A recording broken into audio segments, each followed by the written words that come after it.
Kerajaan akan meneruskan bantuan bagi mangsa-mangsa bencana yang layak seperti berikut. Bantuan wang ihsan dengan nama singkatnya BWI yang bernilai RM1,000 kepada setiap ketua isi rumah KIR dan juga RM10,000 kepada waris bagi setiap mangsa yang meninggal dunia akibat bencana. Dato' Yang Pertua. Yang kedua, bantuan barangan keperluan asas BBKA sebanyak RM2,500 kepada setiap KIR. Dan yang ketiga, Yang Berhormat Baram, bantuan pembaikan rumah BPR dengan hak nilai maksimum sehingga RM5,000 kepada setiap KIR juga.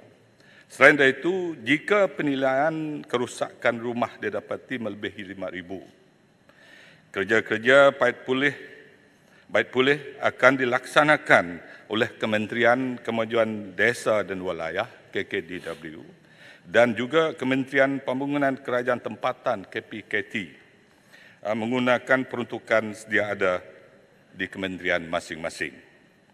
Bagi kejadian-kejadian bencana yang berlaku di luar tempoh musim MTL, kerajaan akan meneruskan pemberian BWI itu bantuan wang ihsan kepada setiap KIR yang layak. Terima kasih. Tambahan Yang Berhormat Baram. Terima kasih Yang Berhormat Timbalan Menteri atas jawapan yang cukup lengkap, dan saya percaya jawapan yang begini sudah pasti menjadi pegangan dan harapan rakyat-rakyat seperti di Baram yang sentiasa dilandai banjir sepanjang tahun.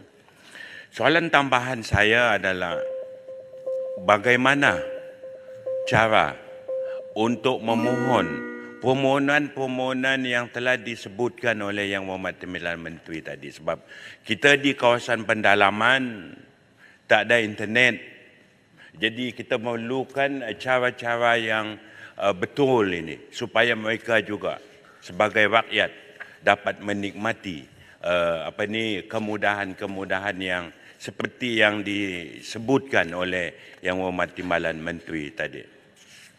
Mohon jawapan. Terima kasih Yang Berhormat Baram. Permohonan Yang Berhormat Baram boleh dibuat melalui pejabat daerah masing-masing. Bantuan wang ihsan atau BWI hanya diberikan kepada ketua isi rumah atau KIR. Bagi yang berpindah ke Pusat Pemindahan Sementara PPS, ketua isi rumah KIR warga negara Malaysia sahaja boleh merujuk kepada petugas Pusat Pemindahan Sementara PPS masing-masing juga Baram.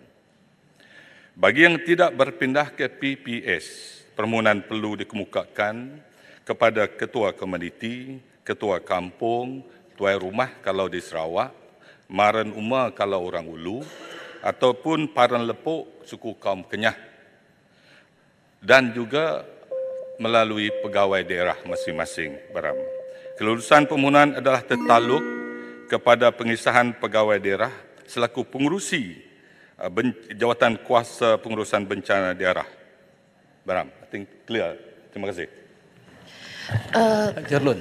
Keruang sedang dibanjiri. Tuan Yang Dipertua, minta tolong.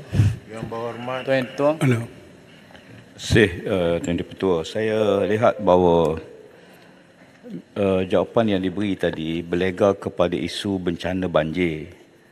Tapi isu yang ditanya juga melibatkan soal kebakaran. Saya ingin dapat penjelasan daripada Yang Menteri bahawa bagaimana bencana yang melibatkan kebakaran yang sering berlaku di Sabah, di Tawau, di banyak kawasan hampir setiap tahun 5-6 kali. Persoalan saya, apakah kerajaan juga boleh bertimbangkan satu mekanisme pengeluaran dana daripada KWSP akaun 1 kepada mereka yang ditipu bencana yang mengejut dan jadi miskin tiba-tiba. Saya mohon penjelasan. Terima kasih Yang Berhormat. Untuk bencana kebakaran itu, arti kita ada mengikut SOP di setiap negeri masing-masing. Jadi NEKMA sentiasa mengulurkan bantuan kepada mangsa bencana kebakaran. Di tempat saya yang berhormat, sentiasa rumah panjang terbakar pada bulan yang lalu. Saya menggunakan pejabat daerah selaku pengurusi dan memohon kepada pejabat daerah memohon peruntukan dari pengurusi jawatan kuasa negeri masing-masing. Jadi saya ingat yang lain tu yang berhormat, saya akan jawab secara tertulis kirana yang berhormat nak secara perinci, inklusif dan inklusif untuk yang berhormat. Terima kasih.